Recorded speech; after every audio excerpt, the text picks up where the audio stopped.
सबसे पहले जानने योग्य ये है कि धर्म जो है ईश्वर द्वारा बनाया गया है।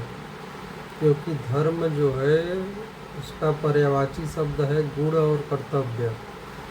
और गुण जैसे सूर्य का गुण और कर्तव्य है या धर्म है प्रकाश देना बिना किसी भेदभाव के, वैसे पेड़ पौधों का गुण और कर्तव्य है छाया देना और फल देना। वैसे ही मनुष्य का कर्तव्य है सेवा करना, न्याय करना, सत्य बोलना। तो ये ईश्वर द्वारा ही बनाया गया है। लोग कहते हैं कि हम एक फला आदमी का धर्म परिवर्तन करा देंगे, तो यदि धर्म सेवा करना है तो आप उसको कैसे परिवर्तन कर सकते हैं, या न्याय करना है तो न्याय आप कैसे परिवर्तन कर सकते हैं। तो ये बात तो गलत है कि कोई धर्म परिवर्तन करा सकता है या फिर गुण और कर्म बदलवा सकता है। अगर आप किसी का धर्म बदलवा देते हैं तो फिर वो विधर्मी हो जाएगा। श्री कृष्ण भी महाभारत के समय पे, महाभारत काल में उन्होंने धर्म की स्थापना की थी। तो उस समय कोई हिंदू, मुस्लिम, सिख, ईसाई ऐसा धर्म का कॉन्सेप्ट नहीं था कि दुर्योधन इस्लामिक हो गया था या द्रोणाचार्य जो थे बुद्धिस्ट हो गए थे। वहाँ पे बात कर्तव्यों की है। जो श्री कृष्ण चंद्र हैं उन्होंने देखा कि जो कौरव हैं वो कर्तव्यों का पालन नहीं कर रहे हैं, दुष्टता कर रहे हैं। उनका जो अधिकार है पांडवों का, वो उनको जो है कि 5 अंतिम बार जो गए थे 5 गांव मांगने के लिए, तो 5 गांव भी दूर की बात है, उन्हें सुई की नोक भर जमीन भी देने को तैयार नहीं होंगे। अंत में जाकर के जो श्री कृष्णचंद्र युद्ध रोकने की बात करते थे, तब जाकर के रणभूमि के क्षेत्र में, कुरुक्षेत्र में उन्होंने अर्जुन को शस्त्र उठाने के लिए कहा कि नहीं, तुम्हें धर्म के लिए लड़ना है। उन्होंने ये हिंदू धर्म या ऐसा नहीं, वो ईश्वरीय धर्म की बात कर रहे थे, जो है सत्य, सेवा, अपने हक के लिए लड़ना भी एक धर्म है, उसकी बात है। तो ये तो कोई बदलवा नहीं सकता।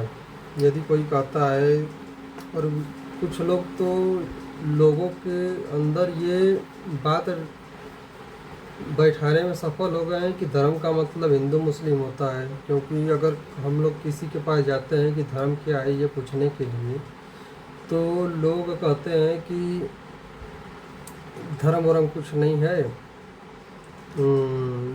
धर्म ने तो इस देश का बंटाधार कर रखा है, तो धर्म लड़ाइयाँ करवाता है। तो बहुत सारी धर्म के प्रति जो है कि बातें अनर्गल फैली हुई हैं समाज में, जबकि ऐसा कोई बात नहीं है। क्योंकि अगर हम रामायण का भी जिक्र करें तो जब श्री रामचंद्र चले गए थे वनवास में, तो उस समय प्रसंग आता है कि जो भरत जी थे वो धार्मिक हो गए थे। तो धार्मिक का मतलब ये नहीं कि वो मंदिर जाने लगे थे या पूजा पाठ करने लगे थे, तो वो उस समय जो है कि न्यायकारी राजा हो गए थे। अपना अलग कुटिया में रहते थे, न्याय करते थे, लोगों की सेवा करते थे, बातें सुनते थे, उनकी सुरक्षा करते थे। तो धर्म यही है, इसको कोई बदलवा नहीं सकता। सबसे बड़ा सवाल ये है कि हमें धर्म के लिए करना क्या चाहिए। तो सबसे पहले तो हमें धर्म के लिए करना ये चाहिए कि जो हमारे महापुरुषों के खिलाफ जो षड्यंत्र रचा गया है वो हमें जानना चाहिए।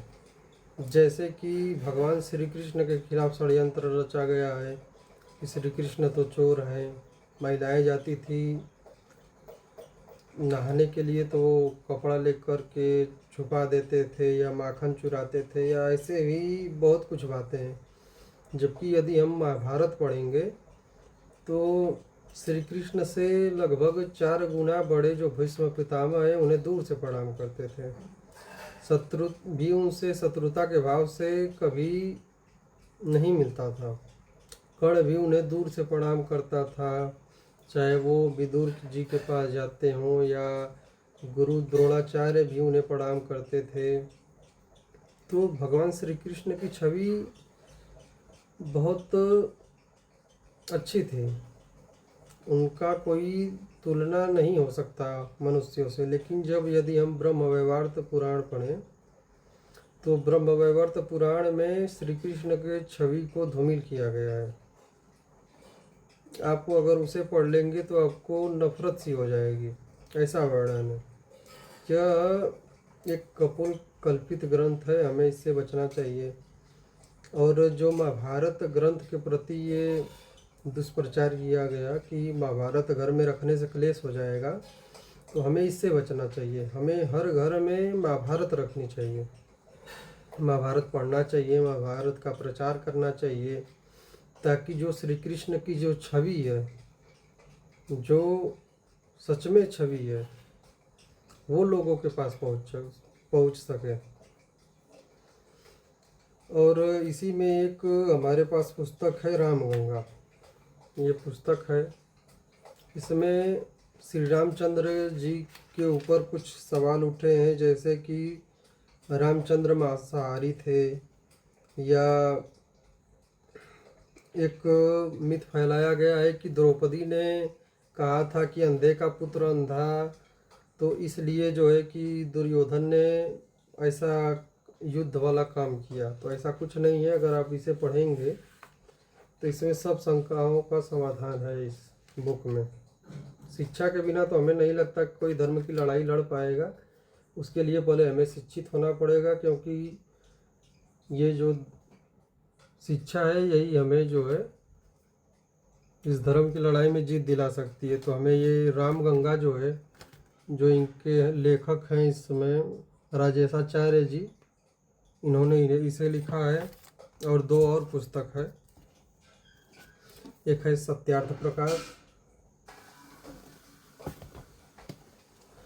ऋग्वेद आदि भाष्य भूमिका, और यहाँ पे मैंने रखा है श्रीमद् भागवत गीता, और यहाँ पे है विशुद्ध मनुस्मृति।